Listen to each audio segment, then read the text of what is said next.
Was a legendary name in Thailand many years ago. Now he's fighting out of Japan at the moment.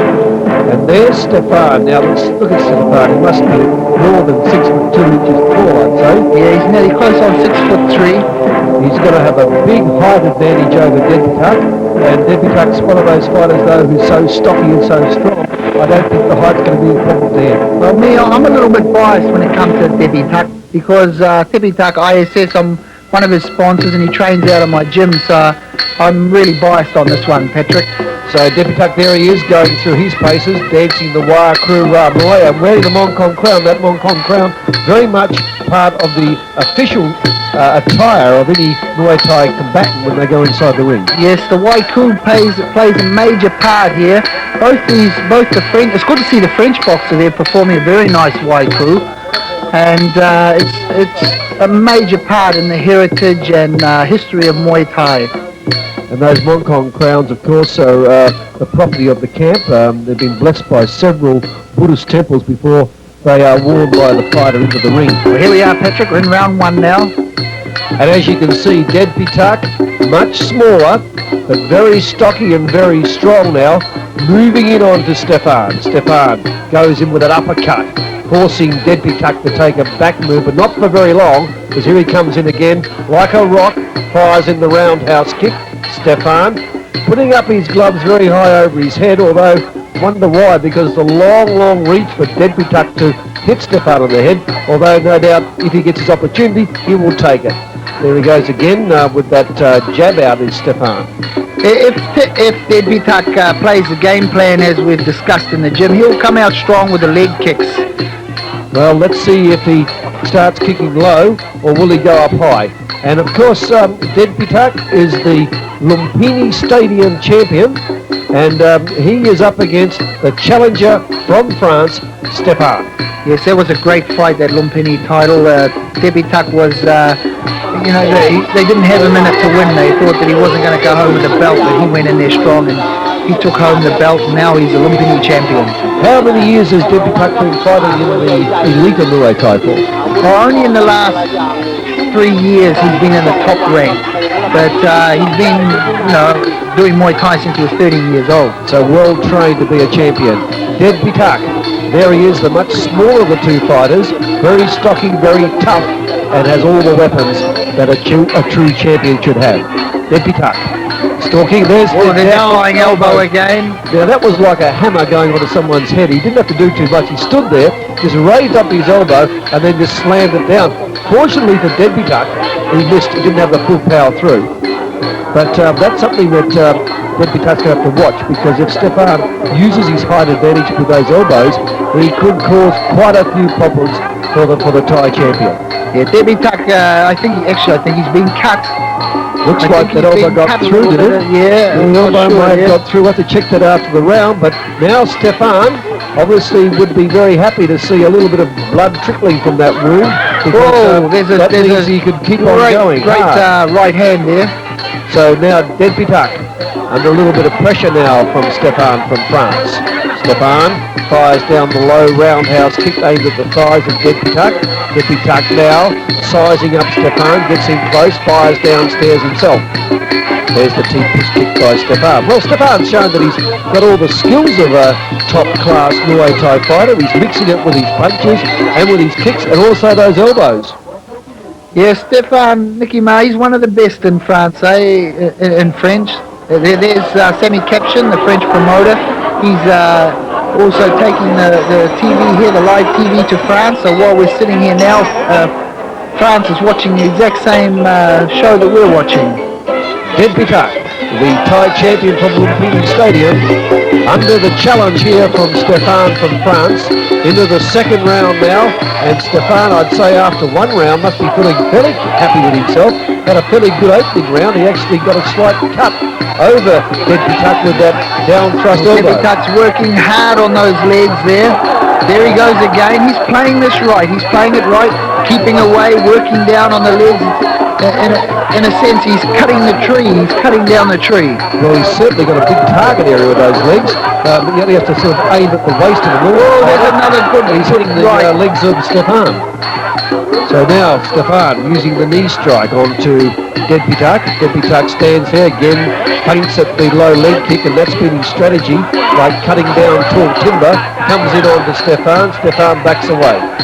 Stephan's kicking a little bit slow there. Dejpitak ISS is catching the leg there, and he's coming back with a straight right, which is it's going to start getting a bit dangerous for Stephan if he's not careful there. Stephan moving away slightly now from Dejpitak. Dejpitak stalking, waiting for his opportunity, then puts out the knee strike and then fires in that low roundhouse kick aimed at the inside. Oh, there's a turning back elbow. Did it connect? Elbow. Did it connect? I didn't see because we're back on here. It may have just missed. Fortunately for Dejpitak, that one did just skim by him at the aimed at the shoulder level. So Stephan showing his expertise with the elbow, or as they say, the sock in Thailand. So far in this whole fight, you haven't seen Dejpitak step backwards. Even though the size difference, he's just going forward and forward and forward. He doesn't know how to fight backwards. He's got that vicious sweeping roundhouse kick that's always been peppered out in the inside thighs and the lower leg of Stephan. Here he goes, straight, comes in with that right hand, straight back with the leg kick. He's doing it textbook style. One wonders why Stephan is not using his knees more, and when he gets in close there, that's the one weapon he could use against Dejpitak. Now Dejpitak. I think what's happened is Dejpitak's worked on his legs and slowing them down. He can't quite get them to fire up like he wants them to. I think Stephan's legs are hurting a little bit, and he can't lift the knee up on time. He sees the hole, but he can't. Oh, there was a power punch to the stomach. That hurt him. Stephan really against the brute pressure now of Dejpitak. Dejpitak steaming up a little here as he realises he could be starting to pressure Stephan into making a mistake or two. Oh, there's another one. There's another right hand. Stephan's defence is not looking good at the moment. Yeah, Stephan, when he gets tired, he gets very sloppy and doesn't look tidy. But he's certainly, you've got to be careful with him because of his size and his reach. He can be very dangerous. You can walk into an elbow or a knee any time. Snappy kicks by Dejpitak as the bell sounds. We have another interesting round, and I think in that last round we saw that Dejpitak certainly was starting to gain the ascendancy. There's that elbow. Oh, it just came right down, just missed it, he said, Sifu, and there's the lift away Dejpitak. He doesn't stand back. As soon as any pressure gets put onto him, he puts twice as much back. He's not doing a bad job. You know, he's in there. He still has a good chance. He's holding hard. He's Vito Dearfat. He's a movie star now, working with Jean-Claude Van Damme in a lot of movies. He's really come up in the scene. He's not fighting anymore. He's retired. He's coordinating stunts for Van Damme. Well, of course, all those action-packed movies are all using Muay Thai techniques. It's only happened in the last 10 years. The whole world has started to recognise Muay Thai as not only a great martial art to watch, but also, in terms of technique, one of the best in the world. Well, the actual fact, in Dejpitak's world title fight at Lumpini Stadium, Jean-Claude Van Damme was present. He was so impressed, he got up in the ring and awarded one of the titles for the fight. Of course, Jean-Claude Van Damme himself has been trained in Muay Thai, but I wouldn't like to see him out fighting against this sort of a league. I think he'd be outclassed. Oh, definitely. But he was the elbow of the promoter, Somchai Ratanasuman. There's the elbow by Stephan. Once again, not in the target range. If he got those elbows connecting, he could cause some serious problems for Dejpitak. Oh, there's another inside leg kick. He is working on that leg good. Dejpitak down. Oh, the leg goes powering. About that plow technique. Reverse elbow by Stephan again. He's done with his elbows. Now the knee strike. Knee strike by Dejpitak. Comes in punching. Stephan backing off as Dejpitak sees his opportunity. Gets in close, goes grappling. Knee strike, but no knees in response by Stephan. Stephan seems to be tiring now as he backs off from Dejpitak. Like I said, Dejpitak, he doesn't want to move backwards. He doesn't know how going to move backwards. He'll take everything you give it him. The only time he goes back is if he's knocked down. Dejpitak moving in now on to Stephan. Oh, Stephan's down. Well, I think that was more of a slip than any power there by Dejpitak. Just a slip. Stephan gets up immediately, no count administered. Now he steps back from Dejpitak. Dejpitak moving in, stalking, fires out the punch, backing Stephan onto the corner. Referee says punch on. Reverse elbow again by Stephan, miles away from the target zone, into the grapple, attempted elbow there by Dejpitak. Well, if you use the analogy that Stephan is a big tree, I suppose you could say that Dejpitak has cut through the bark and now he's working there's an elbow, on the inside corner of the tree. And how much more of those leg kicks can Stephan take? I think Stephan, you can see that he's hurt. He's slowed right down. He's taking things he shouldn't be taking now. He should be in there using his distance, his long legs, his long knees. He's playing this game wrong. He's playing right into the hands of Dejpitak. Stephan now under pressure. He doesn't quite know whether to go grappling or try to punch. Now he does the punch. But if he did some grappling at the moment, he could put a bit of pressure back on the Dejpitak because he's able to use those knees well if he gets into grappling mode. I don't know so much, Patrick. I see Dejpitak is too strong. He's like a little bulldog, you know. He keeps on coming, doesn't he? He never steps back as the bell sounds another round, and a little bit despondent was Stephan as he moved back towards his corner. There's a reverse elbow, and there's the terrier, Dejpitak, moving in on the Stephan once again. You've got to think what's going through Stephan's head. He's giving everything he can on this guy. The guy's half his size, and he's coming back. And there's the massive crowd of over 100,000 people which have gathered in front of His Majesty the King's Palace to witness this international contest, the elite of Muay Thai, here as we go into round 4. Stephan from France, under pressure from Dejpitak, the Thailand champion. Dejpitak's coming on hard here now. He realises he's got to step the pace up. This is a normal game plan for Dejpitak. He starts coming on hard in the 4th round all the time. He's still going forward like a steam train. Stephan's definitely wondering what's going on here. Why isn't this guy taking a step back? Round 4. This is often known as the winning round of Muay Thai. This is the round when you either make it or break it, and right now Dejpitak is doing everything right, and Stephan is really under the constant pressure that Dejpitak is forcing against him. Look at Dejpitak as he moves in, constantly moving forward, pressurising his opponent. Leg grab, plow attempt there by Dejpitak, and Stephan, by a look at his face, things aren't going all that well for him at the moment. Yeah, I think Stephan knows now the only way he's going to win this fight is he's going to have to take Dejpitak out. He's going to have to knock him out, but I can't see that on the card.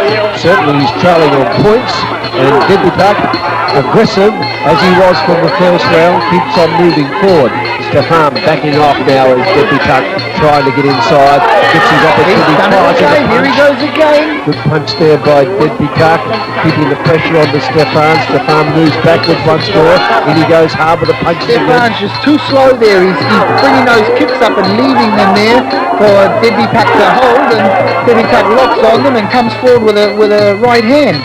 And Dejpitak also continually using those kicks to the legs that must be starting to wear down on Stephan. He can't keep on taking those constant barrage of leg kicks forever, particularly as we're now past the midway through the 4th round. Now Stephan backing off slightly from Dejpitak. Dejpitak moving in with the roundhouse kicks, then fires in the punches. Stephan trying to push him back. Dejpitak makes him stand in the centre of the ring and says that's as far as I'm going to move backwards. Then he moves forwards onto Stephan. Stephan retreating away from Dejpitak, and Dejpitak starting to cruise a little now as we move towards the end of round 4. Certainly there's no good friendship between these two. Stephan, he used to go up and train in Pattaya now and again, and Dejpitak and Stephan, they've got their differences there, and you can see Dejpitak, he has his title on the line. Not only that, being the champion of Lumpur, he has a lot on his shoulders in this fight. He's got to show these 100,000 people that he's here to stay, and nobody's going to topple him. Dejpitak Still young, still fresh, and probably would be amongst the elite of Muay Thai. They're turning back, turning elbow side. The pressure now on the Stephan. You see, another thing is, Patrick, the winner of this fight goes on to fight Sakmon Kong. Well, that's going to be quite a contest between, which would appear to be Dejpitak up against Sakmon Kong, because he is doing it quite easily at the moment against Stephan. Stephan is really under the punches and that enormous pressure that Dejpitak is applying all the time. Look at it there. You see the way in which he just keeps on hammering away, whether it's with punches or with kicks. Dejpitak is really in the box seat now as we go into the final fifth round. You've got to also remember that Dejpitak has waited for a crack at Sakmon Kong for over 5 years now, and the 154-pound title of Olympian is real important to him. Let's see how Dejpitak can finish off Stephan before he starts thinking about Sakmon Kong into the fifth round, and he's keeping the pressure on. Certainly be well ahead on points at the moment. Oh, definitely, and he's working on those legs good. There's an elbow, but he doesn't get anywhere near the target zone, Stephan. Very good throwing at the elbow, and it lands. He doesn't have the distance. He's a little bit worried about getting in too close to Dejpitak. Every time he does move, he's really that sort of strike. Oh, there's a wicked elbow there. Strikes out. Dejpitak now, he's looking ferocious as ever. Moves forward on to Stephan. Stephan backing off slowly. Dejpitak gets in close. Oh, another elbow. There's another one. This definitely hurts Stephan. He's worried now. And also, it looks like Dejpitak, just to rub salt in the wounds, decided to go grappling against a much taller opponent. Yeah, I think Stephan's really finding it hard here. He expected to be able to dominate. Oh, there's the strength of Dejpitak. I think you have to sort of say, Sifu, if you don't mind interrupting, that Dejpitak is outclassing Stephan, and he has for the last 2 or 3 rounds. Yeah, Dejpitak he's just too strong, and not only that, his will is too strong. He's fighting for his king in his country now. It's not just a fight in the ring, it's for his king in his country, for the most important birthday of the king. Dejpitak, the smaller of the 2 fighters, but looking a lot fresher than the taller fighter. And Stephan from France will be feeling the full weight of these 5 rounds. I mean, I'm sure that he will be very glad to hear the bell sound to finish this contest. I can't see him winning it any other way than by knockdown. And for Stephan to get a knockdown, well, it looks remote. I think he stays single. Oh, there's another turning back elbow. Those elbows, but again, they're sort of wild shots, aren't they? Yeah, they're not even affecting Dejpitak. Dejpitak's not even scared of them. He's staying in close. You know, Songchai Ratanasuban's really done a good job on matching these fights. People like to see the David and Goliath fights. You don't see them anymore. Here we've got David and Goliath, a 6'3" giant up against a opponent half his size, and the little boy's winning. Reminds you of that movie Spartacus, where Douglas there it is. On that great There's the end. Fighter. There's the end. The end of another great fight, and there he is, the winner, Dejpitak. Outclassed Stephan for the entire 5 rounds, and there he is. Everybody's asking when are they going to have it on between Sakmon Kong and Dejpitak. Yes, Dejpitak ISS has done it again. Here we have Mr. Billy Murray, a world promoter in Muay Thai from Ireland and England, awarding an award